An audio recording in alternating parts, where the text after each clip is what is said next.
Hello everyone, and welcome to the Fictional Vortex. So we are back with an interesting movie on what if Naruto had the power of Jubi and Sage. But before we start, I just want to remind you to please subscribe to my channel and hit the like button if you enjoy my content. Let's start the story. Location unknown. Pain was all he could feel. It felt like every bone in his body had been broken and his muscles shredded. A white light was all he could see. Am I alive? As his eyes adjusted to the light, he realized it was coming from the ceiling. He looked down at himself and saw that he was in a bed covered with a white blanket and hooked up to several devices. His mind was rushing a mile a minute before two thoughts stood out and his eyes widened. He attempted to move his body but failed, as it seemed he barely had any control over it. The man's struggles stopped when he heard a soft snoring and a small beep near him. He tilted his head to side towards the noise. Something that took all of his strength. He smiled when he saw the red head in the bed next to him, and like that, Minato Namikaze drifted back to unconsciousness. Later. Location unknown. She remembered looking at her crying baby boy before closing her eyes, hoping that he would have a happy life. As a peaceful slumber overtook her, minutes seemed to pass before she felt the cold air on her skin and fresh air filled her lungs. She felt like she was falling before a pair of hands quickly caught her. Kushina opened her eyes, and noticed that she was in a dark room of sorts on a bed covered by a white blanket. I'm alive, was her first thought. She could hear several voices but couldn't understand what they were saying or find from where they were coming from. As she tried to move her hands, she felt as if her body was tied down by several weights. She shifted in the bed several times before realizing that although she did not feel like she was restrained, her body felt heavier. Am I being drugged? Kushina decided that she needed to get her bearings. She needed to keep a calm mind. She tilted her head to the right and noticed that a few feet away was a wall. Great, a dead end there. As she tilted her head to the left, she noticed a second bed with a figure on it with a white blanket covering them as well. She moved her head, something that felt like trying to push a rock with her face. She recognized the figure on the bed, Minato. She gazed at her husband for a while. He seemed to be connected to several devices. She recognized them as hospital ones, but what got her attention were the seals on his face and neck. Are we in a hospital? No. Of what little she could see of the room, it seemed too Spartan for a hospital room, more like that of a military base. Her gaze returned to her husband. How are we alive? We should be dead because of Kyuubi's claw. Her survival should have been almost impossible. It would have taken several miracles for her to survive claw wound and medic nins of Tsunade's skill to give her a minuscule chance at life, but for Minato summoning the Shinigami carried a death sentence no matter the injury. I saw the Shinigami appear behind Minato. She quickly panicked. Did the ceiling fail? Is Naruto dead? No. She shook her head. The ceiling went perfectly. I know, I saw the seal on his stomach. Then what could have happened? Shish. Stopped at hearing of voices coming from the foot of her bed. She decides to focus on the voices as they were slowly becoming clearer. The first seemed to the rough, the second seemed calm, and the third seemed oddly familiar to her. Ha, I'm whining, you little fools. She heard the first voice speak, only for the moment. The second voice spoke. Bah, don't encourage him. She heard the third voice. Why does that voice seem so familiar? Kushina quickly turned her gaze to the left side of the room where a door opened. She could see light from what she guessed was a hallway. Did anyone come in? She didn't see anyone. When she heard a fourth voice from inside the room close to the door, she realized that someone must have entered the room. What are you doing? The fourth voice asked. It seemed to be smoother than the others. Almost feminine, but with a bestial tone to it. Kicking their asses. The first voice spoke.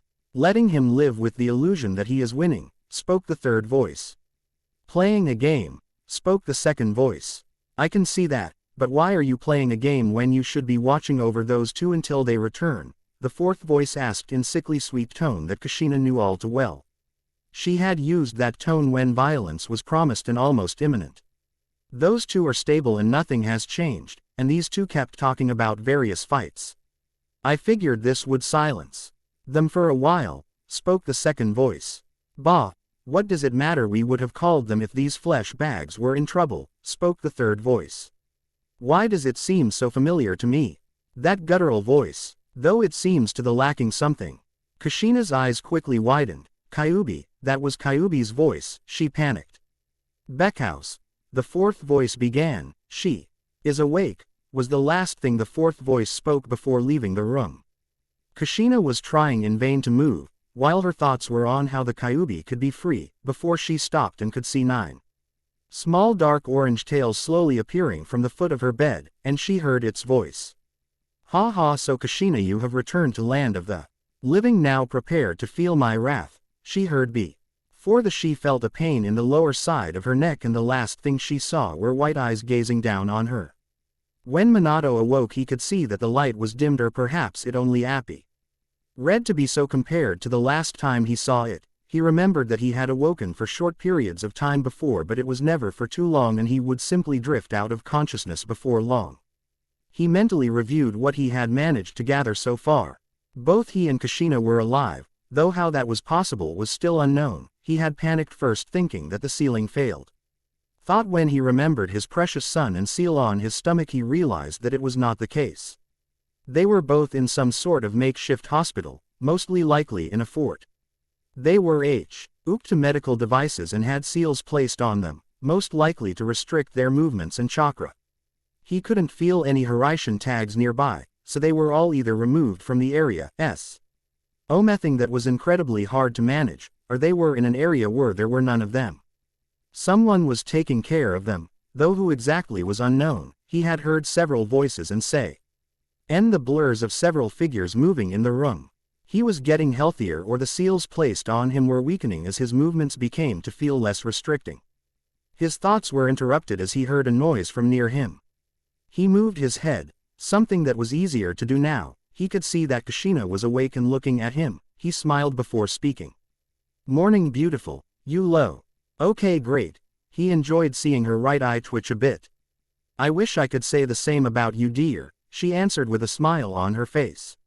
Cammy, I love that smile. I take it you have a few ideas about where we are and what's happened? Kushina asked. He nodded. Yes, a few. It would be better to compare notes and perhaps see the big picture of things. It was something normal for shinobi to go from a romantic moment to a serious business tone. They needed to do so in order to survive, have a few tender moments and cherish them before the shit hits the ceiling again, was an old shinobi saying his sensei had told him. Kushina nodded, and looked expectantly at him. You should start, Kushi-chan. Shouldn't you begin? You are the more observant of the two of us. Minato shook his head with some effort.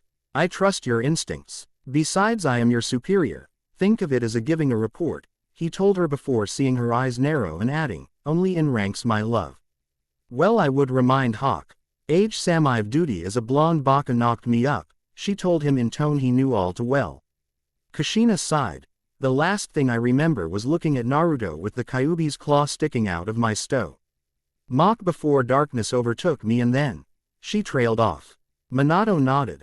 I remember looking at you and Naruto then. I felt cold and woke up in this room. Kushina began only to stop for a few moments. I remember that after the darkness I could feel the cold air on my skin and could breathe fresh air. I felt like I was falling before a pair of hands caught me. Kushina shook her head. I had nightmares, as I could have sworn that Kyuubi was here in this room. Her gaze flickered to the end of her bed.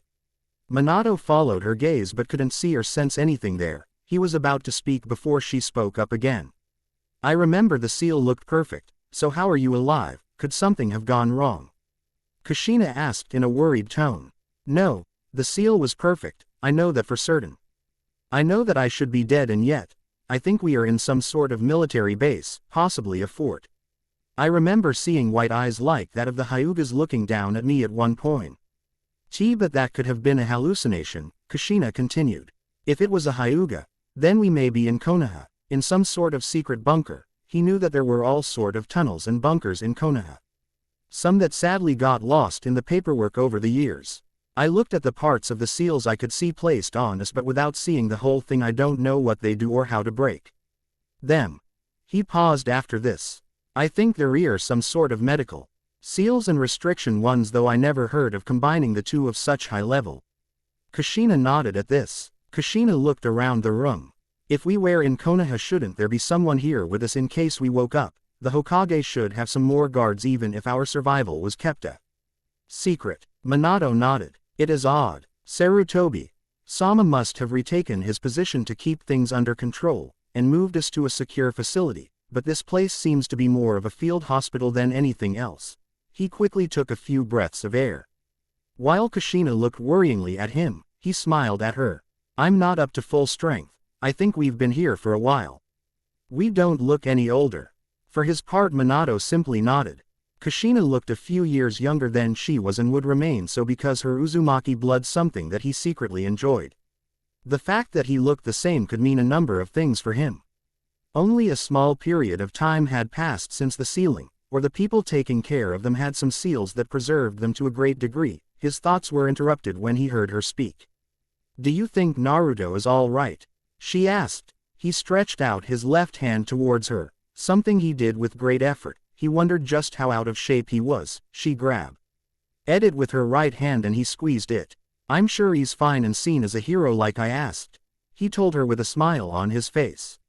For her part, Kushina did squeeze his hand as well but refrained from speaking as she could see the strained smile Minato had on his face. Oh, what a touching moment.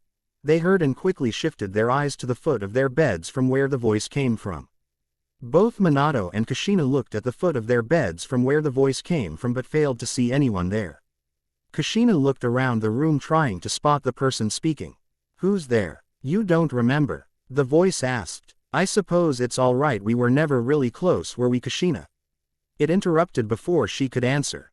Who is this? I don't know his voice. Well, you have some questions. Ask and I shall answer a few of them if I desire. The last part was said with more force. For his part, Minato had attempted to find the voice but had failed. The voice now seemed to bounce off the walls of the room, and he couldn't find the source anymore, though he believed it was coming from the wall in front of them. Where is our son? Kushina asked, worriedly. AR in her voice as she looked around the room, while holding onto Minato's hand. In Konoha. Quote. That brought a small relief to both of them. Minato looked around the room again, and attempted to sense where the voice came from again. He gave a small squeeze to Kushina, signaling her to continue to talk while he attempted to find the other person. Before she could ask her next question, the voice spoke again. Though you have missed a few years of his life, and by your human years I would say 5 years. That hit them both like a kick to the stomach. Our son was 5 years old. They had missed his first words, his first steps. They had missed so much. Barely did they have time to enjoy the fact that they could see their child grow up, and now they had already missed out on important parts of his life. They overlooked the part where the person referred to human years. Is he safe? Is he happy? Kushina asked. The voice remained silent for a time before it started laughing, making both parents uncomfortable. No, it answered, at which both Minato and Kushina's eyes widened. He is not. I've seen children living in forests happier and safer than he is, though perhaps it is better than the alternative. Though I doubt it. What do you mean he isn't safe or happy? Minato all but hissed, looking straight ahead at the wall in front of him, giving of as much killing intent as he could. For his part, the voice did not seem to feel the killing intent, and calmly spoke. Are you deaf, human? Perhaps you hit your head. I answered that question already, though it is my opinion on his happiness. Quote. Tell us what happened to him. Why isn't he safe? Shouted Kushina. Minato's mind was racing a mile a minute. Did our enemies find Naruto? Did Danzo do something to him? Didn't the people protect him? Both felt as if a wave crashed into them as a force pushed them down on their beds, and the voice spoke again. Humans, you do not give me orders, it roared. I answered your question because I desired so. And the rest of his speech was cut short as the door to the room was opened. Quickly the pressure in the room disappeared. The figure asked, looking at a piece of the wall to her right. What are you doing? Minato noticed that the person had a female build from what he could see, in a clear feminine voice with a noble tone to her. She was looking at the same area he was. Entertaining the humans. Quote, comma. The voice answered after an awkward pause. Flashing your chakra like that is entertaining. The new voice asked in a calm tone of voice. It was to me. The idiot almost gave Kushina a heart attack. I was allowed my own fun. Yes, you've had your fun, now go while I check on them. Very well. The voice spoke in a curt tone, before the darkness seemed to wreck from the wall in front of them and reveal a rather large old-fashioned drawer there. The darkness of the wall seemed to be forming some sort of flame on the floor that quickly left the room. The femme-ale figure quickly touched a small switch to her left and the lights in the room were turned on. Both Minato and Kushina winced at it and with great effort lifted their hands to shield their eyes from the light. You will have to forgive him. His manners are not his strongest point. It took a few moments before both their eyes adjusted to the artificial light and they got a clear image of the person in front of them. The person was a woman. She had long midnight blue hair down to her shoulders, white eyes, a hyuga, they both thought, a rather generous bust. When his gaze wandered there he could feel Kushina's eyes on him. She wore a brown robe with an intricate pattern on it, and wore blue ninja sandals, but what got their attention was her mask. A white mask similar to that of Anbu, but hers was not in the shape of an animal, rather it had strange symbols around the edges of the mask, 10 of them, and the word sage written in large letters under the eyes. Who this person could be, and why she wore the mask now in their presence. A new Anbu division, one dedicated to protecting myself and Kushina. It was a possibility the presence of the hyuga meant that there was a chance to the people taking care of them were from Konoha and that the creature earlier was a summon of sort.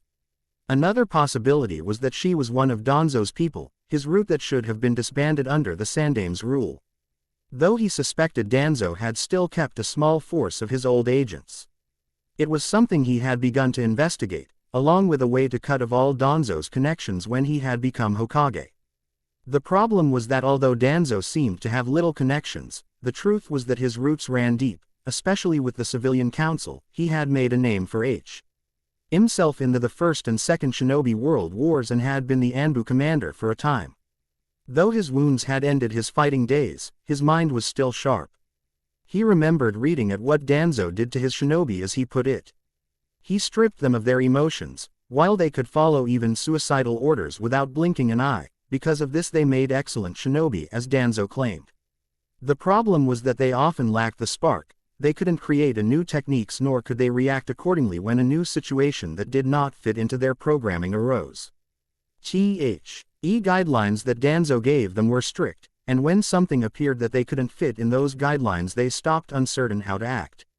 While in close quarters they seemed to have a small advantage because of their training. In a prolonged battle and one where the field of battle changed they quickly began to lose.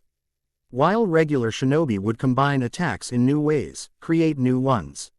Set up traps that seemed to be too obvious to be considered the real danger, only for the root agents to ignore it and for it to be sprung on them. In short, they lacked the spark of creativity, they lacked imagination. When a new situation that required them to think outside the box, they had difficulty acting and often either many of their agents died or a great deal of destruction was done. Revealing their presence and secret mission. The woman seemed to have her emotions in check, and the mask was different. The thought of Danzo allowing personalized mask was amusing. The woman's eyes seemed to be weighing them both. Carefully analyzing them, she slowly began to move towards Minato and her hands began to glow in dark green color. Minato stared into her eyes and was about to speak before the woman spoke. Don't worry, this is just a regular checkup. You've both had these while you were unconscious. Minato simply nodded. The woman began by moving her hands towards his toes and then slowly advancing upwards. At first he felt as if a small warm fire was coursing through his body only to be followed by a cooling icy water. It felt invigorating, he noted. Your son is safe now. She spoke. As both Minato and Kushina seemed to brighten up at her words and a feeling of relief washed over them. I will not tell you more about him though. That made them both frown. Why not? Why can't you tell us why he wasn't safe or happy? Kushina asked with anger in her voice.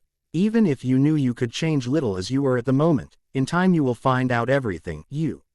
Until then take comfort in knowing that he is safe now. The woman spoke in a calm tone. That gave the two parents only a small bit of comfort. Though she was correct and they knew it, they were weak and could do little now. If Minato's enemies heard of this they would be facing waves of assassins. You can call me Sage, the woman spoke as she brought her hands towards Minato's neck. It's best if you close your eyes for the next part. Minato looked at her before reluctantly complying. Again the feeling of a small fire and then of icy water washed over him. He felt energized and then exhausted. Like he hadn't felt this tired since the war. Sage moved towards Kushina's feet and began working on her as well. Kushina gave a small grunt, as the sensation overtook her. Ask what question you desire and I shall consider which I will answer, she said looking at the two of them. I would advise against planning to attack me. The seals will ensure you do not succeed. It would be painful if you attempted such a course of action. Minato looked at her. He had considered the option but wasn't sure what success he would have, if Kushina attacked from the one side, or kept the woman distracted. He could have attempted to knock the woman out. Now that plan was less likely to succeed. Where are we? Kushina asked. In a safe place, Sage answered, moving her hands towards Kushina's knees. Where exactly are we? Kushina asked with a hint of irritation in her voice. I have already told you, have I not? You are in a safe place. That's not what I meant. Kushina spoke through gritted teeth. Well, you should express yourself correctly, shouldn't you? I cannot read your mind to know what you desire to say. Sage spoke in her calm tone. Minato opened his mouth to speak, but did not to utter a word before Sage spoke again. Do you wish to know the current location of where we are? Yes, that is what we want to know. Spoke Minato. Sage stopped above Kushina's knees and looked at them. Does it truly matter? They didn't get a chance to answer as she continued speaking once more. Perhaps we are in Kumo. Kushina flinched at this. She still had problems with Kumo nins after a few of them attempted to kidnap her when she was younger. Or perhaps Iwa. This time Minato flinched. Memories of what he had done to Iwa's army in the last war resurfacing. Then again, we could be in Kiri. Sooner or one of the smaller countries. What about Konoha? Kushina asked. Sage simply nodded and placed her hands above Kushina's knees and began to work once more. We are not in Kumo or Kiri. And I doubt it's Suna. Minato spoke, eyeing Sage's back. To get to Kiri we would need to travel by boat, and in our condition it would present a great risk to move. Kumo is also excluded as it is located at a higher altitude, and again it would affect our health to an unknown degree. This place looks more like a fort made by Leaf Nin. I've seen Suna and Iwa forts and bases, they are not built like this. You may not be in Kumo. Though you may still be in Lighting Country. Sage spoke in her calm tone as she moved towards Kushina's hips. Are we in Lighting Country? He asked. No. Sage quickly answered. Then why didn't you just tell us that? Kushina asked, her rage rising. Sage simply looked at her and spoke. Beckhouse, you didn't ask. Kushina began to clench her fists, before Minato called out to her, calm down Kushina. He spoke in a cawing tone. How are alive? He asked. Sage didn't look at him when she answered, continuing her work on Kushina. And with strange eons even death may die. What in Kami's balls is that supposed to mean? Datbane. Kushina yelled before realizing what she had saw yet, her face quickly becoming red. Sage chuckled lightly. It does run in the family, doesn't it? She asked. No one. To answer your question, it means nothing to you and everything to others. What did you mean it runs in the family? Kushina asked, looking at Sage. You will understand in time. She answered. Are we prisoners? Minato asked. Aren't we all prisoners of the flesh in the end? Shackled to our prisons of meat until we receive our release. She stopped above Kushina's stomach. I must apologize, it has been a long time since I have had a conversation that did not revolve around certain topics. I am, as my beloved would say, trying to milk it for all that it's worth. So there is someone else. Both Kushina and Minato thought, and filed away the information for later. She continued her work once more, moving her hand around Kushina's stomach. Beckhouse, of our long travels my beloved and I made it a game to be as elusive and annoying as possible, quickly moving to a different subject when talking to people, to stop doing such a thing. A few moments of silence. Passed before she spoke again. You are not allowed to leave at the moment. Both Minato and Kushina narrowed their eyes at this. So we are prisoners. Minato spoke. In a sense, yes, though you will be allowed to leave after you have recovered and trained. Is this what it means to be a prisoner? Sage asked. Why are you doing this? What do you want? Kushina asked. Sage shook her head. No one should ever demand compensation to keep people alive or help them. You make us sound like monsters, as if people wouldn't help others unless they got something out of it. You do have your reasons for it. Minato stated. Of course we have our reasons. That however doesn't excuse your immediate assumption of ulterior motives and doubt of our own humanity. Sage answered. before moving her hands towards Kushina's chest. Minato bit back a reply looking at the woman. He could see Kushina doing the same. Oi oi oi oi, where are your hands going? Kushina asked. Sage simply rolled her eyes before continuing and ignoring Kushina. What are these seals placed on us? Minato asked. I believe you have an idea, don't you, Yondaime-sama? Sage quickly answered, her hands above Kushina's neck. These are some sort of medical seals and restriction ones, though I haven't seen any like them, and especially not ones that were combined to such a degree, he answered looking at Sage. Restriction seals here hard enough to use and only very few people knew to use them. You are correct, they are a combination of medical and restriction seals, but they are also much more than that. Sage answered before removing her hands above Kushina's head. I will need a few moments for this. Sage calmly spoke before turning her full attention to Kushina.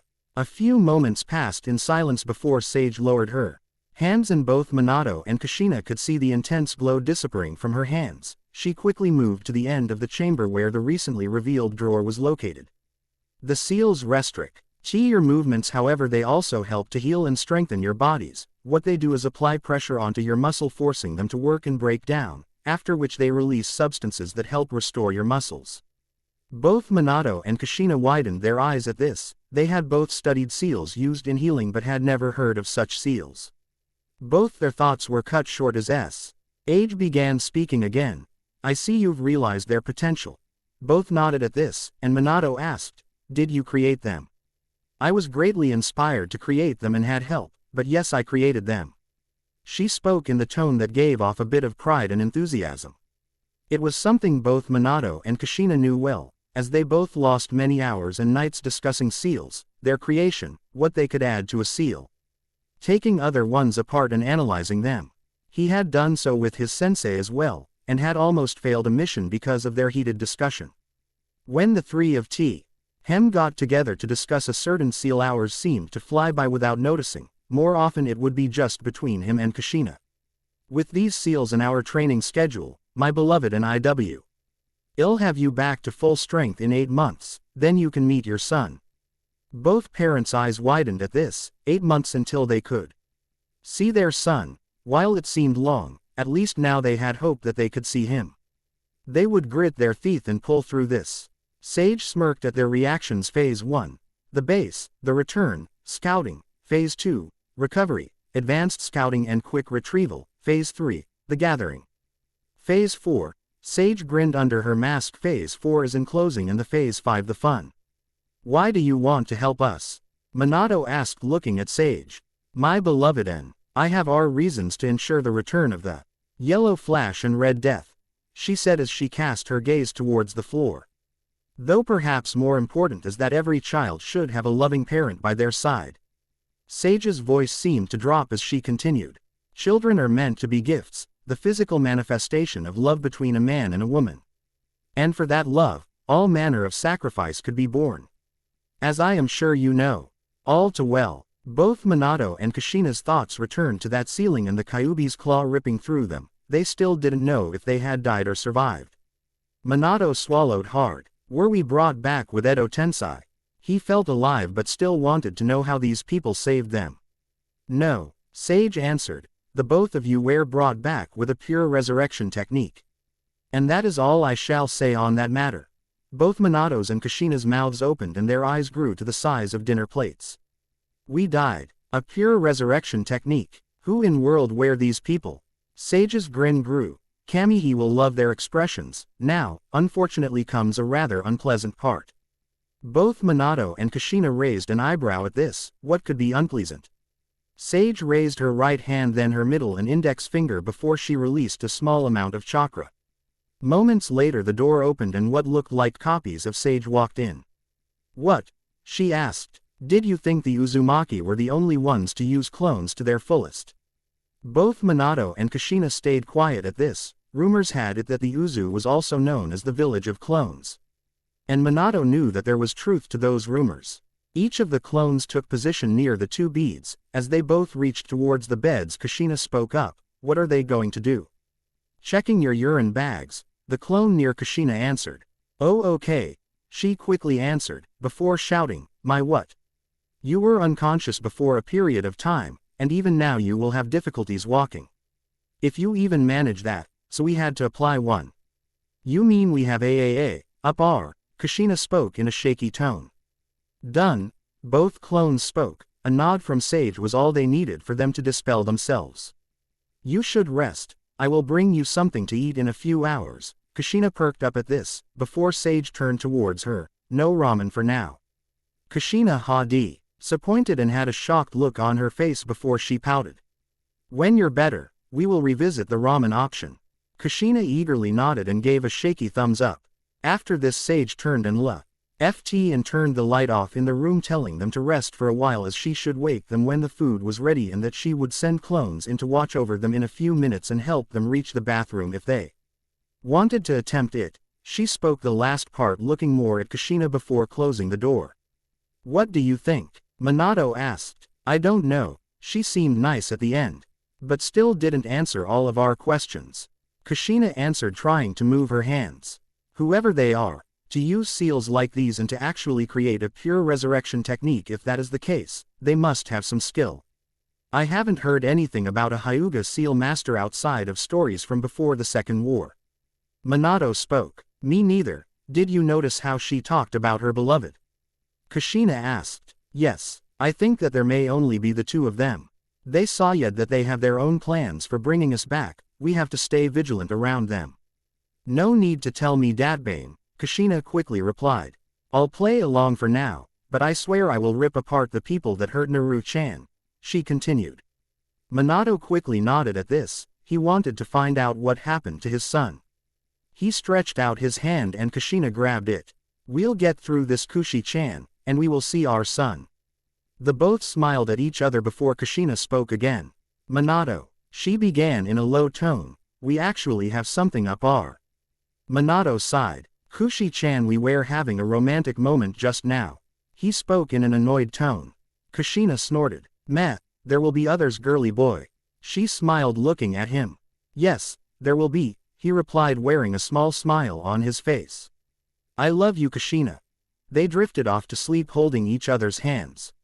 Outside Sag-e was leaning on the door towards Minato and Kushina's room. She had a small smile on her face. She quickly turned and began walking when she noticed her lover approaching her. We were right, this world has many possibilities. Some even managed to surprise me. Oh, what more did you find scouting? She asked, curiosity clear in her voice. Well, it starts with, he began. Kami's balls, that was brutal, stated Kushina. As she slumped down onto her bed, Minato groaned from the bed next to her, signaling his approval. Their training over the past few months had been brutal, with streaks of sadism added to the mix. And now it was becoming pure torture. It started with a regime that could have been considered challenging by some people, but they knew and understood that, if they wanted to get back in shape, it would require hard work, blood and sweat. Kushina glanced at the seals on her hands. They were lifesavers. Her mind wandered back to Sage's explanation on how the seals would aid in their recovery and the start of their training. It had been a few hours after Sage had left them to rest, or so she had been told by her clones when they brought food. Can't we have a bloody damn clock in here?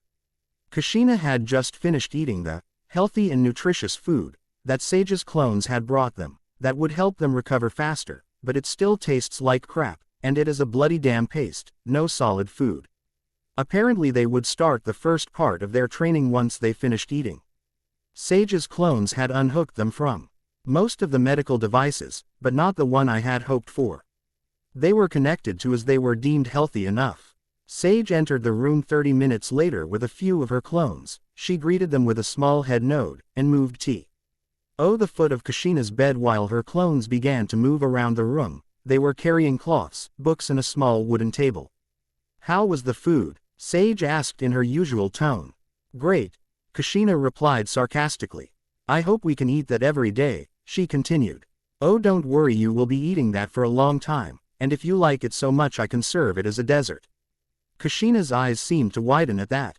She was sure Sage was smiling under her mask. Before she could say anything, Minato spoke up. You mentioned that we would be starting our training to help us recover. Can you tell us what that entails? Sage nodded at that and moved her head to look at Minato. Yes, The first part is getting you to actually walk on your own 2 feet again. Normally it would take longer. But this is where your seals come into play. You mentioned that they slowly help to rebuild our muscles. Minato stated. Indeed, but they have different levels. Right now they are still on the lower levels. We've been slowly increasing them. Now that you have awakened and your bodies are stable enough, we will begin to use the more advanced levels. Sage stopped for a few moments before continuing. At the lower levels the seals can be used continuously for hours without much risk, and with normal rest periods. After your body reach a certain point their effectiveness drops, while they can still be used. The gain is much smaller than before. At the more advanced levels, the pressure placed on your muscles and later chakra coils is larger and will help to break down the muscles and build them up faster. The seals will feed on the chakra in your body and force your coils to grow faster. Don't worry, a build-in part of the seals is that the pressure placed on the coils will be similar to several kinds of chakra control exercises. She paused for a moment to catch her breath before continuing. I will not answer any questions about the specifics of these seals or how you were brought back. Suffice to say that the seals require mastery over the sealing art, medical knowledge, the chakra used by medic nins and human anatomy. Now if you are ready we can begin. I must warn it will be painful. Minato and Kushina looked at each other. They both had questions about these seals, especially considering what she had just told them, but with no answers forthcoming decide to continue. Air simply wasn't another path open to them. They nodded, signaling that they were ready. Sage raised right hand to her chest and then raised her middle and index finger. She seemed to concentrate for a moment before a blinding pain overtook both Minato and Kushina. It felt as if they were on fire. Time seemed to fly by them as the pain continued. Their hands, shoulders and feet felt as if they were trying unsuccessfully to stop wild horses from running away by holding onto their tails while the horses put up their best effort to run away. A few more moments passed before the pain stopped, while their bodies still felt as if on fire. It was more of a small one rather than the inferno from before. That was 10 minutes. We will take a small break before we continue. You still have 5 minutes left. She spoke. Both Minato and Kushina stared at Sage when she spoke, their minds having difficulty accepting her words. A few minutes passed by before Kushina spoke. Bullshit, that was 10 minutes. It felt like hours went by. She spoke in a loud voice. Sage sighed before speaking. Even though it is difficult to believe it is the truth, did you think that it would be painless? The muscles throughout your bodies were placed under great pressure. That is not without pain. The good news is that after this session and the rest period you will be able to walk normally and be able to reach the bathroom. Are you a full-blooded Hyuga? Minato asked. Sage looked at him and nodded. Are you a descendant of the Hyugas that did not join Konoha? He continued. It wasn't a no fact, but not all Hyuga wanted to join Konoha. A few wanted to continue to wander, and it eventually came to blows between the clan members. Most of them wanted to join, and the small number of the ones opposing were crushed. Though rumors had it some survived and fled. The fact that no Hyugas were seen as part of other hidden villages' forces in all the time since their formation was seen as proof that all the Hyuga joined Konoha. It was believed that the others died while fleeing or died without having children. Minato's thought drifted to his friends Hiashi and Hizashi. True, they had been Kushina's friends first and later became his as well. He smiled at when Kushina told him that she had believed that Hiashi and Hizashi were twin girls and had treated them as such for a year before the truth came out. Hiashi enjoyed the fact that while others seemed to walk on eggshells around him, Kushina would usually stomp on the eggshells without much care. It was refreshing change compared to his normal life and how he himself sometimes had to act. Hizashi on the other hand enjoyed running around and exploring with her, often aiding her with her pranks by acting as a scout, a rebellion against his fate. Minato didn't know, and what brought a smile to Kushina's face was that Hiashi had switched places with Hizashi most of the time and had actually helped Kushina with her pranks.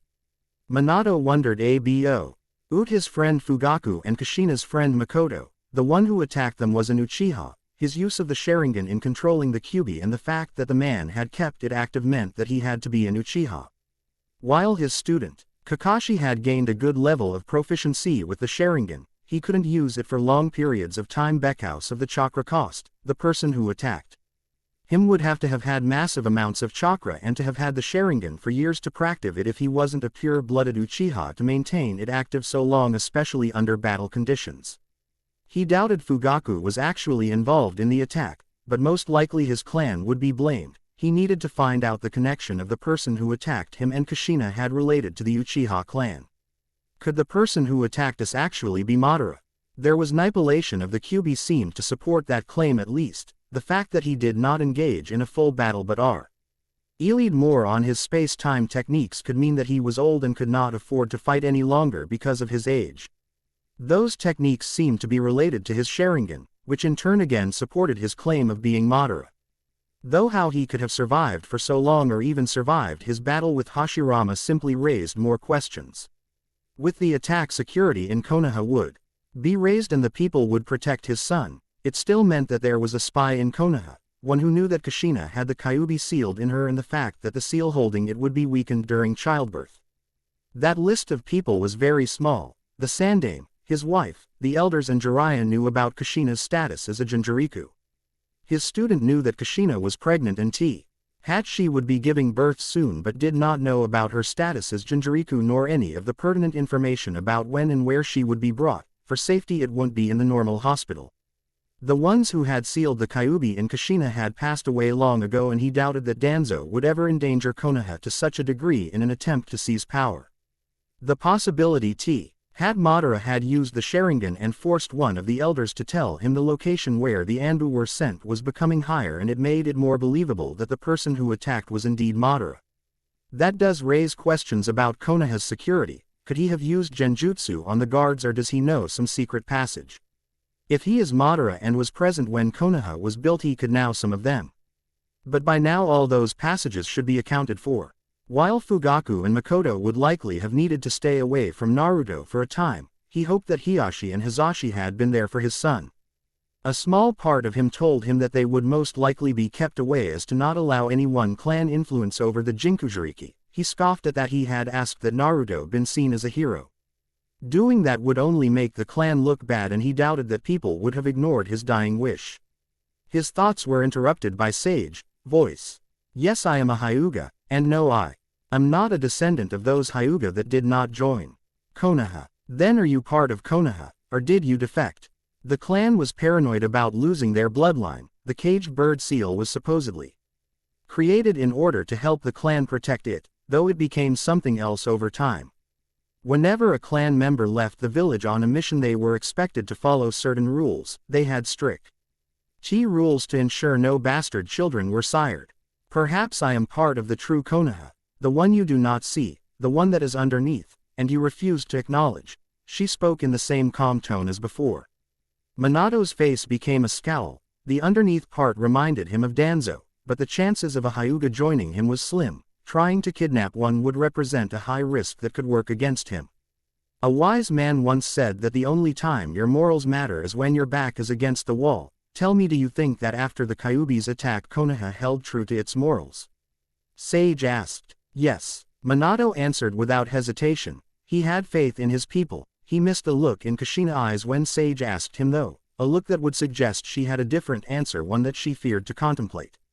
Sage shook her head. Self-delusion is the easiest of all deceptions. Still, your faith is to be commended. The world needs idealists. I only hope that it is never shattered.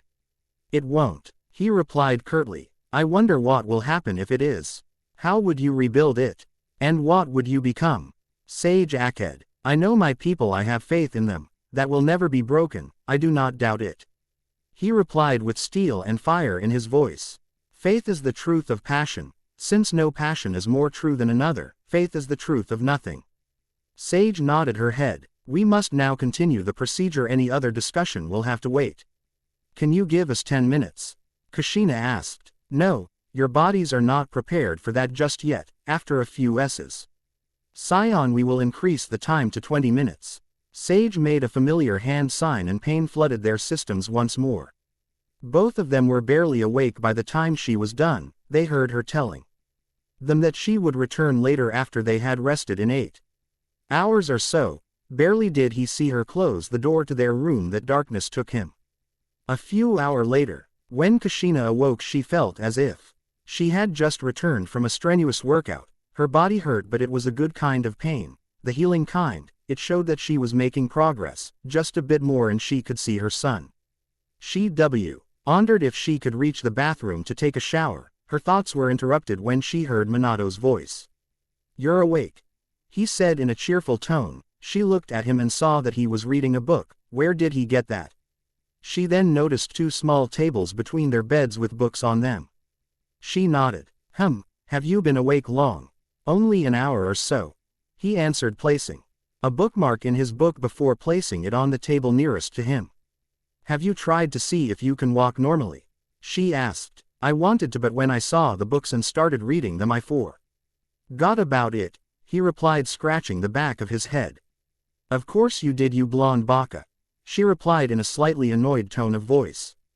"That reminds me, I want you to look over something. It's strange," he told her before grabbing a book from under the second table and handing it to her. She raised an eyebrow at this and looked at the title of the book. When her eyes widened, the title read, "Introduction to Seals for Beginners by Saito Uzumaki." She had never heard of a book like this. She noticed that the book had some bookmarks in it, and Minato simply nudged his head towards them and she started reading. Half an hour later Kushina closed the book. She began. "The first parts are good, but later, is it some sort of trap? The people who try to make a seal using this book would get injured."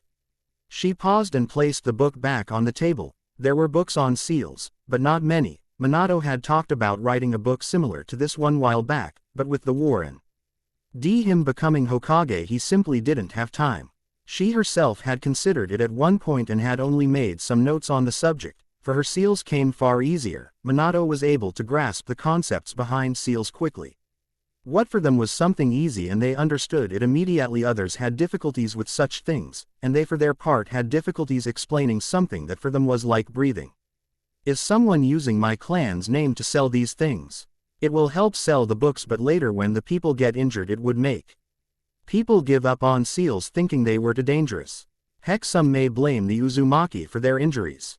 She was terrified of the thought of children getting injured because of the book. Minato shook his head. "I don't know, but there's more." He handed her another two books and she looked at them. Both had the title, Chakra Theory, by Akari Zakiri, with some bookmarks in it. She simply opened the books and began to read the sections Minato wanted her to read. One after the other. "What is this? Did a civilian write these?" There were civilian authors who wrote about chakra from what they knew, were able to discover themselves, and from ninjas. Some preferred to write about their own observations and include the opinions of monks on it. The sections Minato had bookmarked were different in each book, and were different from what she knew. Did no one check this? That was basic knowledge. What the author wrote was wrong and he didn't even present it as a theory but as the truth. She opened one of the books at a random page and then, they were the same. She raised an eyebrow at this. Kushina closed both books and looked at their covers, then read the first few pages of both books. It didn't say that one featured different ideas. In fact, they were identical. "What is this?" she asked. "Who would write this? And why would Sage let us read them? We could recognize that these are fakes." A thought struck her. Did Sage use that book on seals? "I'm not sure, but chances are that the other books here are similar to them," Minato said, motioning to the pile of books on the two tables between their beds. "I remember Jiraiya-sensei telling me at one point that he considered writing another version of one of his books. Beckhouse, he had different ideas for certain scenes. These books are similar to it," he continued. "So what, the author had different ideas and decides to write them both in the book? How would that work? Half of the books published would have his first idea and the second half the other one. Without even mentioning that they were different version." Minato shrugged his shoulders. "Mostly likely. I don't know the reason why she would leave these books here for us to read though." Just then the door opened and two sages stepped inside the room, one heading towards Minato and the other towards Kushina. "Have any of you attempted to walk yet?" the sage next to Kushina asked. They both shook their heads to signal that they did not. They realized that these were clones of her and kept their questions to themselves. "Let's try it now. We will each help you," spoke the sage next to Minato. The next minutes say both Minato and Kushina managing to take their first steps around their beds, with the help of the sage clones when they lost their footing. After 10 minutes of this, the both of them sat back down on their beds. That was easier than I thought it would be, spoke Kushina. It is because of the seals, the last session was meant to bring you this level, spoke the one next to Minato. Now we can remove the rest of the devices from you, spoke the one next to Kushina. Yada, spoke Kushina lifting her hands. Minato smiled at his wife's childish outburst. It was done both to a natural reaction for her and part of their unspoken plan to lower Sage's guard. After the devices were removed, much to Kushina's happiness, one of the clones left the room with them while another stayed behind and neared the drawer in the room before addressing them. When you step outside this room, right in front of it there's the bathroom. She placed her hand on the drawer. New clothes and towels are here. We've also placed what supplies you will need in the bathroom. Before she exited the room she turned towards them.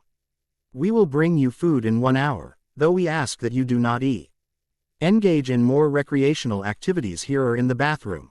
Recreational activities? Kushina asked with a raised eyebrow. What? Barely can we move again and you think we will jump each other's bones? Kushina asked. The clone tilted her head to left as if not believing her. Very well, please forgive my assumptions, she spoke in a falsely innocent tone. At this a vein on Kushina's forehead started to throb. If you want more books just inform us, the sage clone spoke. The information in these books, Minato began, are truth to some, while for others it is not, she told them. There's not a lot of truth in these books. This book on seals is dangerous, Kushina said picking it up. If you used the methods described here you would injure yourself. Your truth is not the only one that exists, she told her before exiting the room. What does that even mean? Kushina asked in a curious tone. A few minutes later both Minato and Kushina made their way towards the door wanting to see if they could explore the place where they were. They were surprised, which in hindsight was to be expected when they noticed 2 barriers of a dark purple color on the left and right side of the hallway. Their inspection revealed that they couldn't see through them nor could objects pass through them. Trying to use a jutsu against it while in their weakened state was out of the question. Add to the fact that in such an enclosed space the jutsu could affect the walls and injure them as well left them very few options. While the barriers were brilliant and showed both the skill of the user setting such strong barriers in an enclosed space with no seeable way to break them, it also showed that the person must have had high chakra levels to maintain them. It mainly annoyed them as it barely gave them more room to move around in. Only one way to go, huh? Kushina asked before opening the door to the bathroom and stepping inside. The bathroom was small, she didn't really expect it to be too big. It was in fact more of a luxury as in most forts the showers would be common, maybe the room and bathroom were given to the commander. The color inside was white, on the left wall was a sink with a large mirror above it. A small shelf underneath the mirror with soap, toothpaste, 2 toothbrushes, shaving foam and 5 razors. A small support with 2 towels was at the same level as the shelf. Almost T2 of everything, huh? Well, not everything, no 2 soaps or razors. At the center wall was the toilet and shower. She noticed that next to the toilet was a box filled with toilet paper, a large brush in a plastic support of sort and a bottle of what she guessed was cleaning liquid for the toilet. She noticed a white drawer next to the right wall a small distance away from the shower. While looking inside she found more towels and 2 roabs. She grinned and turned around towards Minato who was right behind her. She placed a hand on his chest and gently pushed him out of the room. She winked at him and told him, I have dibs Yane, and slammed the door in his face. Kushina then turned around and looked at the shower. It didn't have a shower curtain but rather was surrounded by some sort of plastique with a sliding door in the middle. It looked hastily put together. When she looked inside she saw that there was a small shelf with 2 more razors and some shaving foam. On the floor were 4 bottles of soap and 6 of shampoo. How did they know girly boy would want a few more? Kushina shook her head. Honestly the Hyuga and him are so alike in that regard. I'm going to hurt that woman, badly. Soon. She spoke in a quiet tone. Kami that felt great. Kushina thought as she exited the bathroom dressed in a white robe and with a towel around her head. When she entered her room she noticed that her bed seemed to have been changed, and there was a new table with a few dishes of food at the foot of her bed.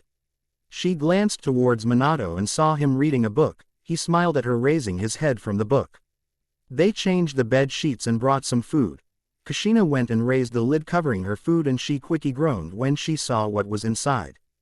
Great more goo stuff. She slowly sat on the bed, took a small spoon and began to eat.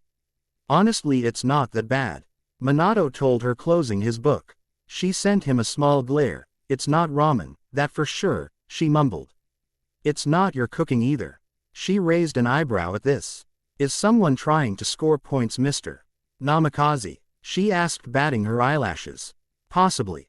He answered and made his way towards the drawer in the room that had a few clothes on top of it that he picked up. There are some clothes we can sleep in, they're in the second to last drawer. Kushina nodded at this. Read anything interesting. You could say that. It's similar to the other books. How so? It talked about a battle that took place in the Black Forest during the unification wars of the Land of Fur. Between the forces of Oda Nobunaga led by Renmara Mori and the forces Shingen Takeda led by Haramasatane. He spoke with a thoughtful look on his face. I don't remember reading anything about a battle there between those two. Was it a minor one? The book claims that it was a small battle and ended with a draw because of the heroics of Renmara Mori, but that's just it. This isd about such a battle in Black Forest. The battle between the forces of Shingen Takeda and Oda Nobunaga I read about took place days later away from the forest. None of the history books we have in Konoha mentions this battle. Do you think it's a fake? She asked, putting down her spoon and looking at him. Perhaps. I keep thinking about Sage's words. Which ones? Kushina asked. Your truth is not the only one that exists, he told her. I don't understand if it didn't change the outcome of the main battle and it was not a great loss to either side, why hide the battle? Or if it didn't occur, why add it in the book? She asked, looking at him. I'm not sure, he stated. Do you think it was made as a fake to fool some rich noble and later humiliate him? Kushina asked. I doubt it. I don't understand why GE would give us these books, Minato spoke. We'll ask her, the next time we meet, Kushina told him. Minato nodded and headed to the bathroom with the clothes he had picked up. When Minato exited the bathroom and entered his room, he noticed that Kushina was already asleep. He gave her a small kiss on her cheek before going to bed. Their sleep was short-lived as a few hours later Sage woke them up and performed the procedure. They didn't get a chance to ask her anything as she quickly left. Kushina cursed as now they needed to wash again. Minato looked at Kushina, gave her a small smile before he spoke up. Kushi-chan. Hi, she asked. I have dibs on the bathroom, he told her before going towards the bathroom. Damn blonde, she muttered before going back to sleep. The next day they awoke and found Sage sitting in a meditative position, in the middle of their room. As soon as she said that the two were awake, she spoke. I have unlocked a training field nearby that you can use, but first we need to use the procedure. Minato and Kushina prepared themselves for the pain that was sure to come. It helped only a little, but it was better than nothing. About the books, Minato managed to speak between ragged breaths. Sage simply looked at him. The information in them, he continued. Yes, it is not what you expected. Minato shook his head at that. I will keep their origin a secret a while longer from you. But if you are interested in other kinds of books, please tell me what kind and I will search for some of them.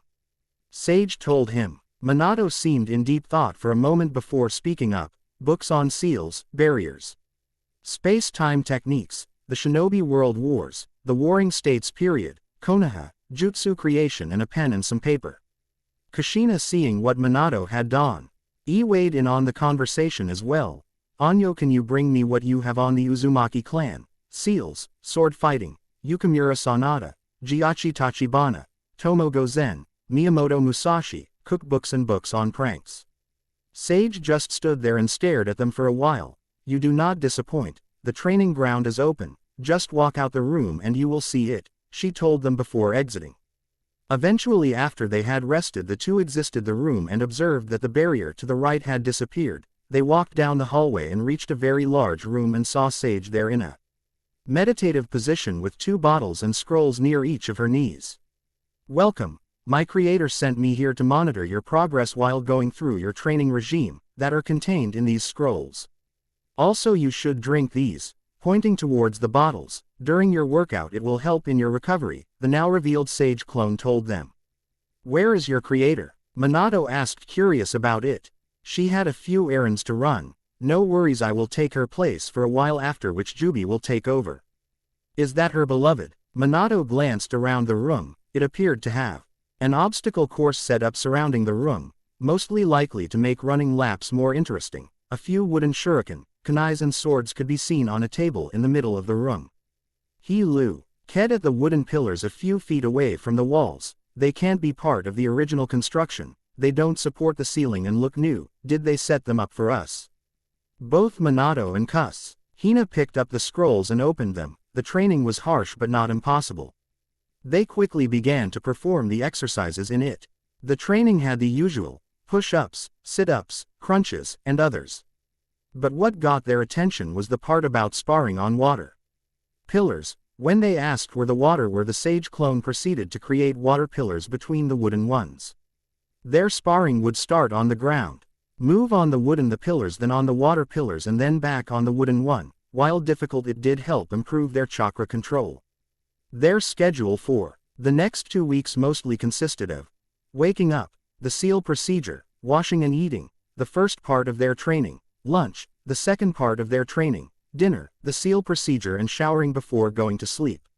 Every day they would add a bit to the training, such as 5 more push-ups, and running 1 extra lap. When they asked the sage clone lasted so long, she simply told him that her creator had a few backup plans and not to worry. One evening, when returning to their room, they noticed 4 empty tables a few feet away from their room. They weren't sure of their purpose until they entered their room. What the hell? Asked Kushina with wide eyes. Behind her, Minato could only stare dumbly at the sight before them. It looked like someone had created a wall made of books between their beds. Well, we did ask for a lot of books, Minato stated, moving towards his bed and noticing a few scrolls, a small wooden plate, must be a writing support, a large stack of empty papers, and a few pens. Barely had he looked at the titles of the books that he heard Kushina shout his name and quickly went over to her.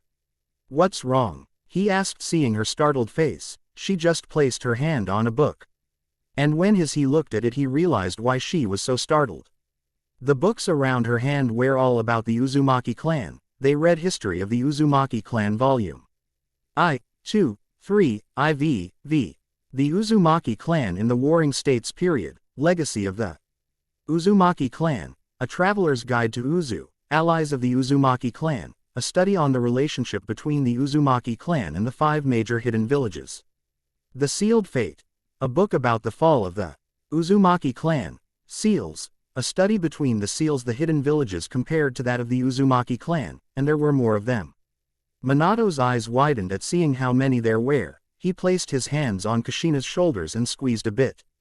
We don't know how much truth they have in them, just write some of things you find interesting. She nodded and started looking at the other books. He knew it was a sensitive subject for her. A lot of information about the Uzumaki had been lost over the years with the fall of Uzu. When Minato returned to his bed and began looking at the books, his attention was grabbed by a book with the title A Study of the Greatest Barrier Users. Someone wrote a book on that. He looked at the other titles. It definitely was what he had asked for, and perhaps a bit more. One of the books had the title, A Look at the Forbidden Love Affairs in Konoha. He was certain he didn't ask for something like that. Anyo Minato Koi, do you also have some rather strange books? Kushina asked in a curious tone. Hi, Kushi-chan, I was looking at one right now called A Look at the Forbidden Love Affairs in Konoha. I'll raise you one called Possible Bastard Children of Yukimura Sanada. When Minato looked closer to where the scrolls and pens were, he noticed a small note that simply told them to leave the books that they had read on those tables. Their schedule stayed mostly the same for the next month, only increasing in difficulty, and towards the end of the month they started to practice jutsus and used a newly created barrier as their test dummy. During the 4th month of their training and return, of which they were doubled, the seal procedure now increased in the time it was used and how long it was used, reaching 40 minutes. Sage had sent a number of clones armed with a variety of weapons to fight them in all forms of combat, using ninjutsu, kenjutsu, ninjutsu, genjutsu, and even medical jutsu. A greater emphasis was placed on their own ninjutsu practice than before. They had asked how many clones Sage had left behind and when they would see her again. Her answer had not amused them as the clone told them that Sage had returned and overseen their training already and left once again. The good part was that they were given sealing supplies and could practice with it. Though they were told that setting a trap or trying to use them against the barriers would have painful consequences for them. At the start of the 5th month when they reached the training room, they were surprised to find someone else there. It was a man with spiky blonde hair like Minato's and looked to be the same height. He wore black Anbu pants, black sandals, a gray shirt, and a white mask with what they guessed were tails around the edges of it with the word Jubi written in large letters under the eyes. His eyes, though unnerved then, they were a demonic shade of red with black slits. "You must be Jubi," said Kushina looking at him. "Are his eyes some sort of bloodline?" She couldn't detect a henge. "No shit, was it the writing on the mask that gave me away?" he asked in a deadpan tone of voice. Kushina's right eye twitched a bit at that. "Looks like someone doesn't have any manners," she told him. Jubi nodded. "Yes, people say that I take after my mother in that regard." "She must be a lovely woman," Kushina shot back, glaring at him. "She was. Anyway, you can call me Jubi, or the man who will put you through a realm of pain," with a smile on his face. "Either of the two is fine. Because I will be in charge of your training for the foreseeable future," he said, giving them an eye smile. The two nodded at that. Their training had helped greatly and they were stronger now. They were curious as to what it would entail. "First I need to do this," he said, making a one-handed sign. The next thing they knew, both Minato and Kushina were on their knees and felt like a wave of water crashed down upon them. "It's the next level of the seals you have on your bodies, basically resistance seals and seals that restrain your chakra, while still exerting some pressure on your coils." Their eyes widened at the both Minato and Kushina had been working on creating a new form of resistance seals for a while, but with little success. The ones that existed required someone of a master level to draw them and were not resistant enough to be used in training for long periods of time. They faded away from water, sweat would affect them, and they needed constant checking. To think they already managed to create them but simplify and mix them with other seals. They were both in awe at this and badly wanted to ask them about how they were made, but knew they would get no answers. What followed during the month could only be described as hard training with hints of sadism. It started with them having to double their already existing training schedule, while they were at half their strength, and later to triple it outright. They sparred with Jubi's clones in every way. Swords, kunais, fists, ninjutsu, genjutsu duels. The most annoying things was that his clones all seemed to have different styles. One of the clones Kushina sparred against using swords, used a style that focused on quick slashes, while the next one used a style that focused on dealing heavy blows. Whenever they seemed to adjust to the new level of their seals, he would simply raise the level a bit more. It was at the start of the 5th month that Jubi took them outside of the fort. They were curious to see what the surrounding area looked like and perhaps getting an idea of the area they were in. That idea ended quickly as they noticed that the air was surrounded by the same purple barrier walls that were present in the fort as well. The area looked like a larger training ground than the one inside the fort, with even bigger obstacle courses and wooden pillars. What followed were full-on spars with everything Minato and Kushina had. Entire days they would do nothing but fight. It was during the 2nd week of the 5th month that Jubi had them each run a new obstacle course. They weren't sure what to make of them. "Well, go ahead, have fun," Jubi told them. They shrugged their shoulders and each went to their obstacle course. Kushina looked at the first part of her obstacle course. A small nod explained that for the first part all she had to do was dodge and walk only on the ground, no jumping over the obstacles to get through it. She noticed that the obstacle course had wooden dummies with wooden batons attached to them coated with a white substance and spinning. She wasn't sure why they were about the substance they were coated with, though she could tell there were some that were just genjutsu. She took a small breath before taking a closer look. The dummies spun in a random pattern, so making a plan on that was out. She would have to rely on her speed and reflexes that were impeded thanks to her seals. She took a running start and charged towards them. There were probably more to them, but she would find out what exactly after entering the course. Minato looked over his obstacle course. All he had to do was swing from a rope to another, while below was tank formed by several barriers and where several seals were drawn of the ground. He could tell that some of the ropes had genjutsu on them to a degree and made a mental note to avoid them. He took one last breath before starting. Towards the entrance of the fort stood Jubi, a smile under his mask. Sage approached him from behind and stood next to him. "You're back," he said in a cheerful tone before hugging her. "How are our new guests?" "Resting. They should be up in a few hours," Sage told him while holding on to him. Getting a nod from Jubi. "Do you think we should have told Kushina that?" Sage began, only to be cut off by a loud voice filled with rage. "They're fucking electrified, you son of a bitch." "No, I think she found out. I wonder how she will react when she realizes that some of the batons are made of iron, some are simply genjutsu, other have 3 layers of genj. Utsu added just to hide what it protects.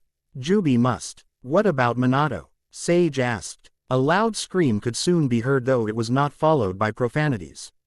"I think he may have figured out a part of them. Though not that some were also electrified, would rip easily, some were coated with a substance that required high chakra control or they would slip, or the fact that as he falls the eels on the bottom will shock him and increase his weight a bit, making it difficult to get back up. But I think he probably knows that now. I take it there will be a cold shower at the end of the obstacle course to help them cool down." Sage asked. "I made it lukewarm this time," he told her. A very wet, pissed off and tired Minato and Kushina returned to the front of the base only to discover that Jubi had left. They made their way back to their rooms where they quickly dried themselves using the towels and changed their cloths. Just then the door opened to their room and a familiar face walked in. "You?" Kushina asked, looking startled at seeing the person who entered their room. In a small casino, a woman sat at a roulette table gambling, a bored expression on her face. She was wearing GA grass green Haori with the kanji for gamble written in black on the back, inside a red circle. Underneath she wore a gray, kimono-style blouse with no sleeves, held closed by a broad, dark bluish-gray obi that matches her pants. Her blouse was closed quite low, revealing her sizable cleavage. She wore open-toed, strappy black sandals with high heels and red polish on both her fingernails and toenails. She also wore a soft pink lipstick. A middle-aged man wearing a black business suit, with black sunglasses and slicks near the back, took a seat next to her. "Miss Senju, I need you to come with me," the man told her in a casual tone. If Tsunade heard him, she didn't react in any way and continued to gamble. The man cleared his throat. "Miss Senju, The woman didn't look at him, continuing to stare at the roulette. "I don't care what you have to say, just leave," the man continued. "A child's life is at stake." Tsunade's eyes briefly widened. "Is the child sick?" The man placed both of his hands under his chin. "Not in a traditional sense, no." "Then I don't care." The man stared at her for a minute before bowing his head and leaving.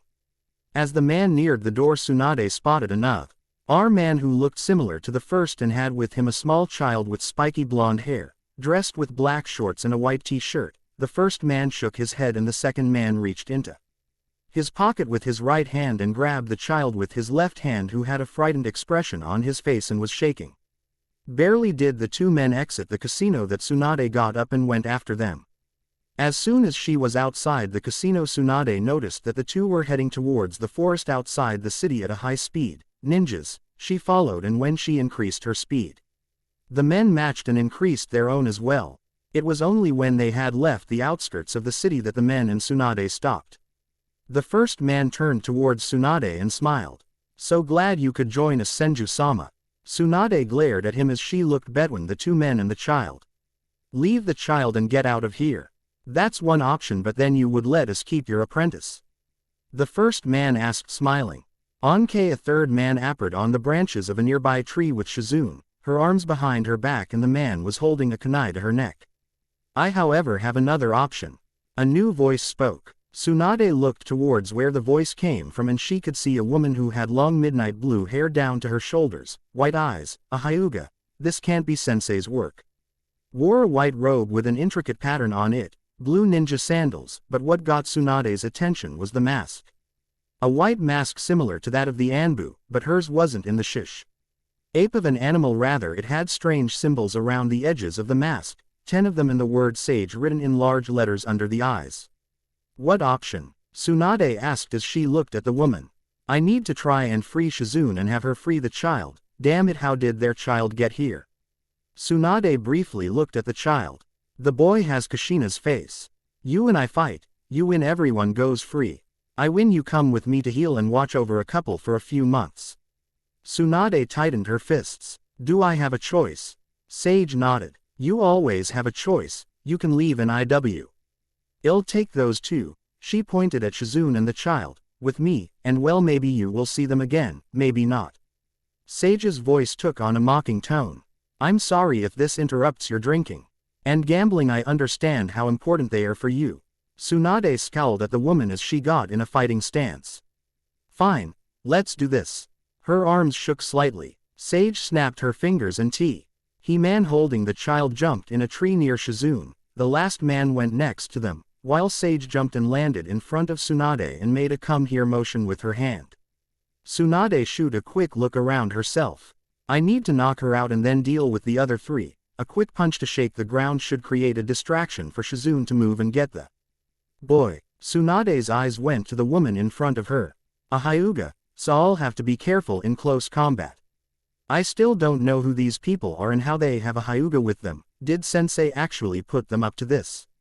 Danzo wouldn't try something like this. He would have sent more people and would have used dirtier tricks if it ever came to eliminating me. Come now, Slug Princess, I know you are the weakest of the three losers, but surely you won't just stand there all night long hoping to bore me into defeat. A small vein appeared on Tsunade's forehead. What did you say? Should I add bad hearing to your impressive? Sage tilted her head and continued with a hint of mockery in her voice. List of characteristics Slug-san. Tsunade surged forward, throwing a chakra-enhanced punch towards the woman who FTED her hand and stopped the blow with an open palm. The force of the impact was felt across the field as the trees shook slightly and leaves fell from them. Tsunade stared wide-eyed. That's impossible. Disappointing. That's not how you use super strength. Sage caught Tsunade's fist with her palm. Here, let me show you how to use it properly. She quickly brought her index and middle finger near Tsunade's stomach, whose eyes widened. Gentle fist, giant's tap. Tsunade felt Sage letting go of her hand just moments before Sage's finger connected with her stomach as she flew across the field. The blow breaking trees as she hit them until she crashed into the earth and formed a small crater where she landed. She felt the air returning to her lungs as her vision cleared. Slowly Tsunade got back up, clutching her stomach. She coughed and stared at the woman not far from her. How is this possible? She shouldn't know my technique. It took me years to create and fine-tune it. The control needed it for such a thing is incredible. Not even Shizune with her own training has managed to come near the level required to learn it. She slowly gritted her teeth. And somehow this woman managed to recreate it by herself. I left no scrolls on how the technique is done. It shouldn't be possible. Oh, you managed to get up slightly faster than I expected. Congratulations, I suppose that is an accomplishment in of itself. Seeing Tsunade's expression, she continued. That look is unworthy of you, Senju. Did you really expect to remain amongst the strongest for so long? You and the rest of the Anin may in your own way be strong, but you are not the strongest. Other legends eclipse yours, and eventually someone will come along who will surpass the. Admittedly, she placed more of an accent on the next word. Small standard you have set. Tsunade kept quiet, looking at the woman. Keep talking just a bit more until I can recover. I may actually have to use my stronger jutsu for this. Sage chuckled. Just because I'm talking doesn't mean that you are the only one using that time for planning, great sucker. Tsunade's eyes widened before she tilted her head back just in time to see Sage's hand catch her face. The next moment Tsunade felt herself fly through the air as she moved and managed to catch Sage's arm with one hand and threw a blow with the other hand that missed before she was thrown against the ground once more. There, we are farther away from the city now, less need for restraint, Senju. Tsunade spat to the side of her. Tisk, you just signed your own death warrant. Sage nodded her head. Wonderful, I have a beautiful handwriting that you may admire. A second later Sage rushed at Tsunade and the two began a taijutsu match. Tsunade threw blow after blow only for Sage, too easily to deflect each one using her hands. A moment later Sage jumped back, breaking off the battle. Tsunade breathed heavily. Damn it, nothing's getting through her defense. Come now, this can't be all the great Slug Princess can do. I know your other teammates have earned the title of Sage, and perhaps one actually deserves it, but you Have you delved deeper into your summons techniques or was just working with what they first had enough? Do you know if they even have sage mode? Have you asked, or is it that perhaps you know that they would not teach you as you are unworthy? She felt her anger boiling inside of herself. Shut up. Have I struck a nerve perhaps? Considering how much alcohol is in your system, all considering that an accomplishment. Perhaps I may not have delved deep into the slug's arts, but I can work with them just as good as those two idiots. I focused on techniques to make sure they could save others. Even if I haven't summoned them in a while, our bonds are still strong. Well then, you won't have anything to lose if you prove it now, won't you? Tsunade braced herself as Sage began an assault, delivering a flurry of palm strikes, and her defense was quickly failing apart. She noticed that Sage wasn't closing her tenketsu. During a moment when she believed she could see an opening, Tsunade sent a strong blow towards Sage, who rather than dodging the hit, came into the blow and quickly turned around, bringing her back towards Tsunade. She grabbed her hand with both arms and tossed her over her own shoulder, slamming her into the ground.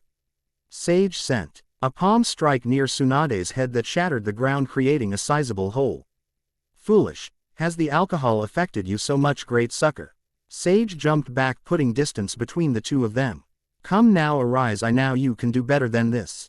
Tsunade stared wide-eyed at the hole near her head. She could have killed me just now. Her own trembling increased. She looked towards Tahi-R left, where Shizune was looking at her with concern in her eyes. Tsunade closed her eyes for a moment as she tried to get her breathing under control. A memory flashed before her eyes of when she had met a young Shizune. The girl had been shy about meeting her back then. Later her lover Dan had taken the girl in after her parents' death near the start of the Third War. She remembered talking to Shizune about their deaths, consoling the small girl who cried herself to sleep for weeks. She remembered teaching her medical techniques. She laughed at the faces the girl made when she succeeded in her training. She had talent and took to her teachings quickly. She felt happy seeing life slowly returning to the girl's eyes. During the war, Shizune was the one to console her when Dan died. It was pitiful that a child tried to console her, a grown woman. After the war, she asked the girl to leave the village with her, knowing that it would put a stop to the girl's ninja career. In part, she hoped for it to try to keep her safe by putting as much distance between the ninja life, the village, and themselves. She doubted she could have remained whole if Shizune had died during the war as well. He smiled at Shizune, hoping to calm the woman's worries, and got back up, dusting herself off and looking towards her opponent. Her breathing was heavy and sweat ran down her skin. So far the battle hadn't gone in her favor. She decided to try something different. A lot of the elemental jutsu she knew couldn't be used with Shizune and the boy nearby. She quickly slammed one fist down on the ground, cracking the earth near Sage, who jumped backwards. The same moment Sage's feet left the ground, Tsunade closed her eyes and bit her finger before slamming her palm down on the ground, intending to summon a slug. A moment passed when she realized that nothing happened. She opened her eyes and saw that Sage had her hands down on the ground as well. What happened? The summoning failed. None of that now, Slug-san. Oh, don't look so surprised. I simply cancelled the summoning. It isn't that difficult. Tsunade swallowed hard. She didn't know anyone who could do that, not her teacher or former teammates. How did she manage it? Is it some kind of trick? A seal on the ground. A voice snapped her back to attention before the first blow fell. You should keep your eyes on your opponent rather than daydreaming, Sanin. The woman moved fast as the distance between the two of them disappeared. The first blow caught her in the jaw, the second hit her in the kidneys. A brief thought made it through her head. So this is what it's like to be on the receiving end of my technique. She coughed blood, and caught sight of her opponent, quickly turning her back to her in a fluid motion, stretching her arms slightly out. Her eyes widened, knowing what would follow. She knew that the technique usually need more room. She closed her eyes and braced for the blow, her opponent's voice sounding clear in the forest. Kaden. Tsunade felt her bones creak and her flesh battered by the attack it hit. Pain traveled through her body and overwhelmed her senses. She didn't feel anything while she sailed through the air.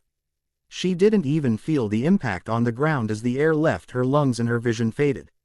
Her fist meeting with Kushina had been an amusing situation. The little firecracker of a girl had been very subdued when they met, with an expression of her fear on her face, hiding behind Tsunade's grandmother's robes at first. That lasted for a few minutes after they started talking and Kushina's personality emerged in full flight.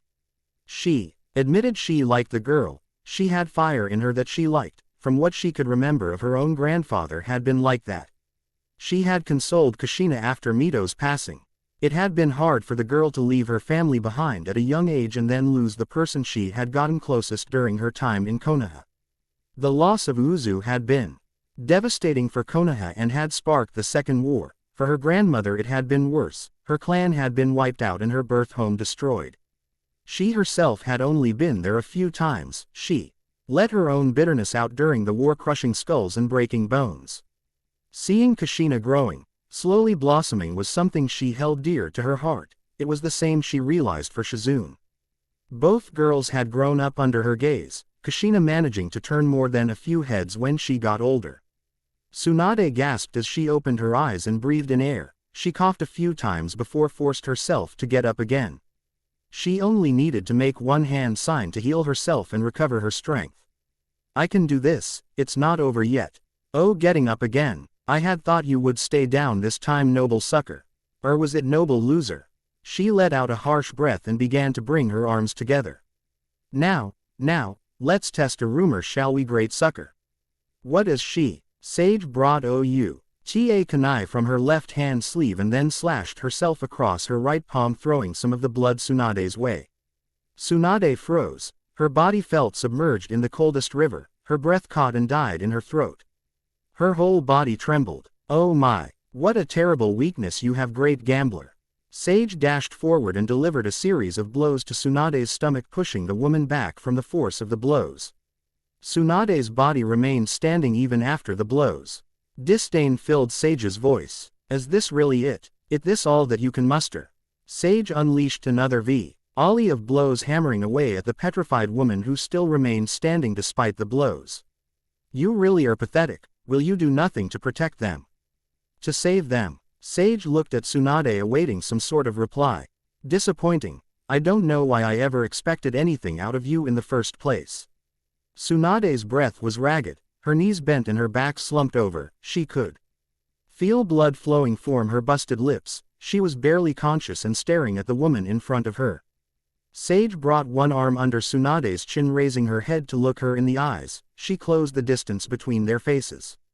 Don't worry, I'll take good care of those two. She chuckled. Well, for the most part, they certainly won't be the same after I'm done with them, but oh well, you can't create something without destroying something else. Now can you? Do need to reply. I know you trust me with their care. They are after all my responsibility now.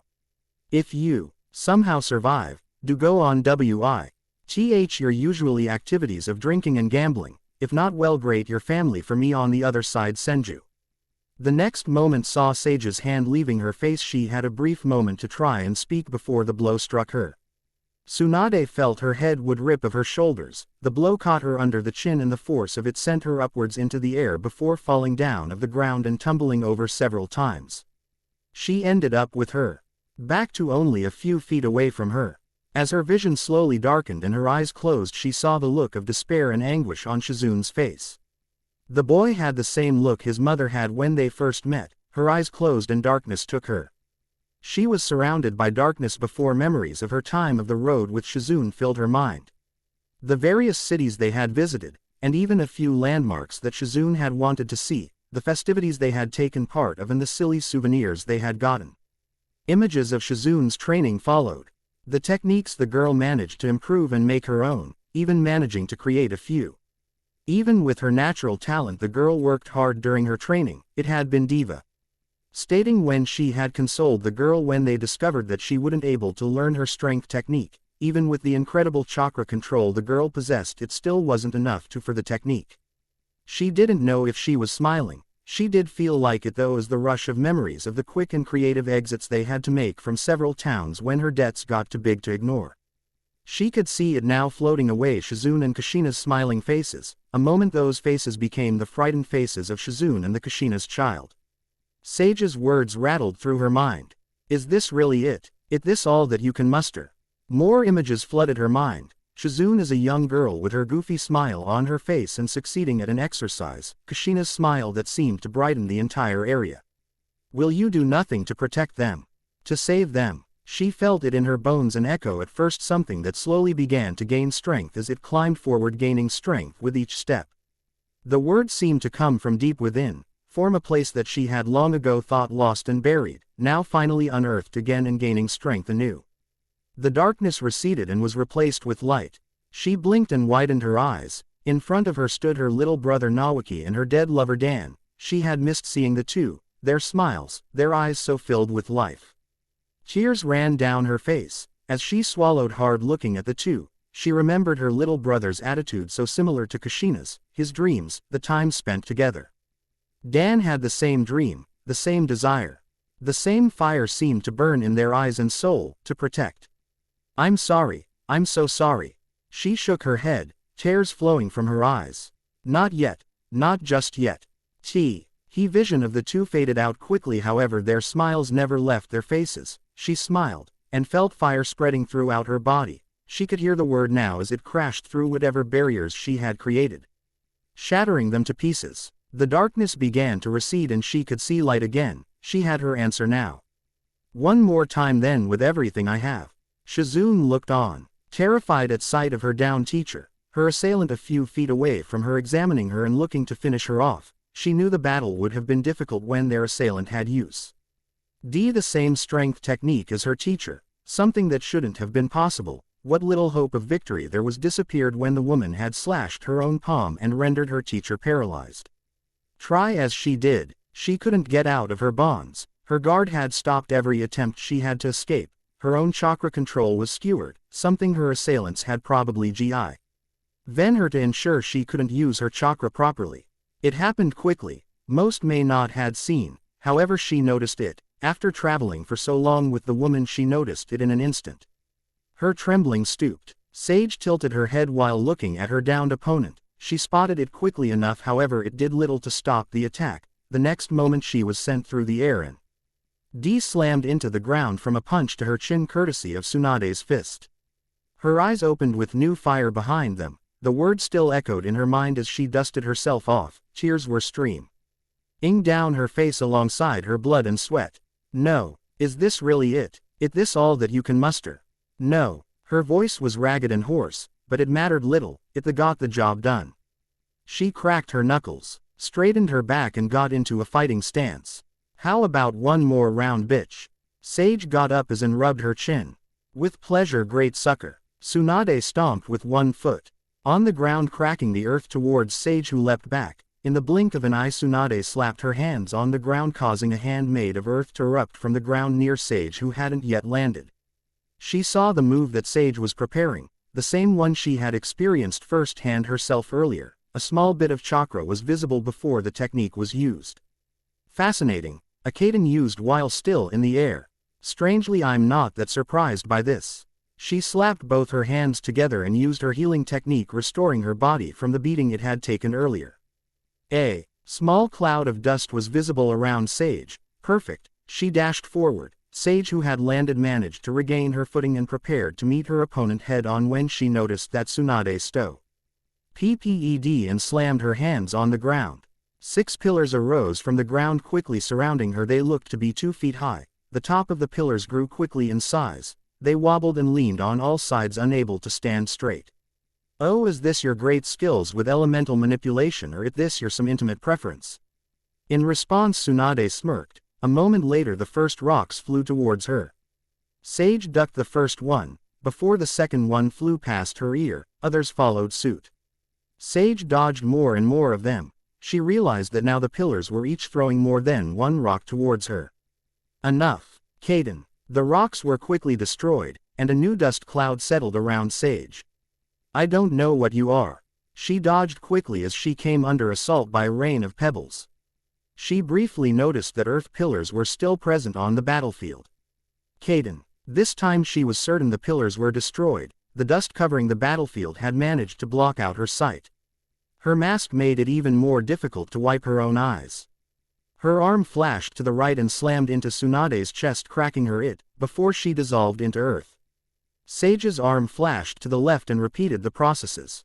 You can't hide underground. She slammed her hands into the earth before her. the moment she straightened her back the blow landed hidden her in the jaw and sending her flying across the battlefield before she hit the ground and rolled several times, coming to a stop in front of where Shizune has being held. Tsunade let a smirk grace her lips. The Hyuga did have a blind spot. Their 360-degree vision was bullshit. They would never admit it. However, she had seen it fighting alongside Hyugas and treating them during the wars. All she needed was to figure out the correct angle. The little storm had helped her analyze just that. It had the bonus of damping her opponent's vision. The last part was the distraction needed to set everything up. The clones would hold her attention while she moved in. I still need information, or she'd be dead by. That hit could have taken her head off had I wanted it. Sage coughed as she staggered. Upwards, her breathing was now heavy as well. That was a good blow, Senju. Come now, let's test our strength again. Yes, let's. They both dashed forward. Sage sent a palm strike towards Tsunade, who met the strike with her fist. The clash between the two sent ripples across the ground from below. Both gritted their teeth and pushed, putting their strength into their blows, attempting to overpower the other. After a tense few minutes, Sage used her other hand and tried to send another palm strike that was caught by Tsunade with her free hand. They stared at each other, both unable to move while trying to push the other one back. The two, but neither gave ground to the other. Tsunade looked straight in her opponent's eyes. She felt her muscles burn and grinned as an idea crossed her mind. Screw it. She moved her head slightly backwards and then forward with speed. For a brief moment she enjoyed Sage's look of confusion and then rapid understanding and horror. The headbutt hit its marka. Tsunade slammed her head into Sage's own. She heard a satisfying crack, and she knew she had broken the other woman's nose. Sage's grip loosened and Tsunade took the opportunity. She gritted her teeth. Again pulled her right hand back, then slammed it into Sage's stomach. Barely had the woman's feet left the ground that she followed up with her left hand, launching the woman backwards. Tsunade too in deep breaths while she waited for her opponent to get up again. She could feel the battle dying down. The next few moves would end it. Sage got up coughing all the while. Her legs shook violent why, and she was clutching her stomach with one hand. Just because you got your second wind doesn't mean anything, great sucker. I will win. Sage dashed forward, palm outstretched. Time slowed down. Tsunade blinked as she sidestepped the blow, moving to her right. Her opponent had placed herself in a bad position. Tsunade quickly placed her foot forward. Her knee was soon right Sage's chin. She raised her arm and brought down an elbow strike on the woman's, trapping it between her elbow and knee. What for others were only a few heartbeats, for her it had felt like minutes. Time seemed to resume its usual speed. Tsunade let out a breath as Sage slumped over. She laid the woman down and examined her. She was bruised and battered in several places. A quick healing jutsu helped heal the damage. Her head had taken a much harder beating from the last blow. Tsunade straightened and walked towards the trees where Shizune and Kushina's child was held. I've won. Release them. She saw a flicker of movement from behind her. Far too fast for her to react. You've done well. Rest now, young one. A moment later Tsunade felt a stab at the back of her head before she lost consciousness and her world faded to black. Shizune blinked and couldn't be more surprised. One moment her teacher had won the battle and the next a clone of her downed opponent appeared behind her and knocked her out. So fast. I didn't even see her make the cloner move. Her captor grabbed her and jumped down. Landing gently, she spotted several clones lording over her teacher. When did she make those? All in that brief interval of time while we jumped down here. She looked towards her teacher's opponent. What do you want with us?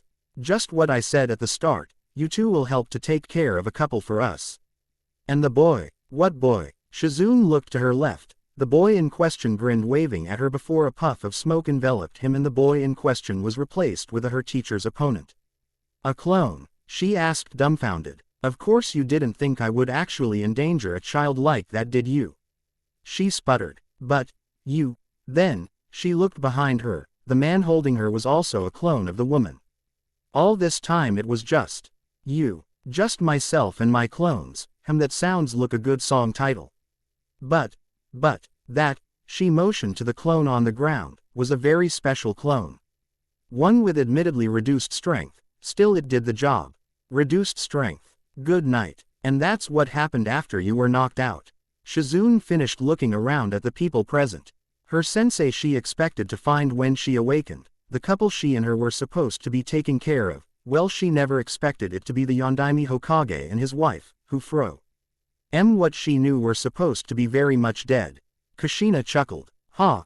Well, you got your ass handed to you, Granny." A vein pulsed on Tsunade's forehead. "Who are you calling Granny brat? I'm still young." "Sure, you are. How about you drop your henge and then let's talk?" "Tisk, brat, I can still drop you easily. Besides, I think I know what this is about." She put a hand under her breasts, still feeling jealous. "Oh please, battle tits, those things are sagging by now. Oh, the jealousy is rollin' of you in droves. Why, even Shizune looks to have you matched already. In a few years she'll have you beat hands down. You want to go take this outside, battle tits?" Kushina asked, cracking her knuckles. "Sure thing, I feel like making some tomato paste anyway." Minato coughed and interrupted the two. Getting the full brunt of their attention and killing intent, he didn't flinch. "While I'm sure you two have a lot of catching up to do in your own unique way, and the information about Sage is interesting, I have to ask if you know anything about Konoha Tsunade-sama." Tsunade let out a tired sigh. "Just a bit. I ran into the pervert a while back and he filled me in on what's been happening. I didn't pay all that much attention to him, so not everything is accurate. Still, the recent shitstorm involves a Kumo diplomat sent to Konoha." The end. I hope you enjoyed this episode. Remember to subscribe and like this video. See you in the next video.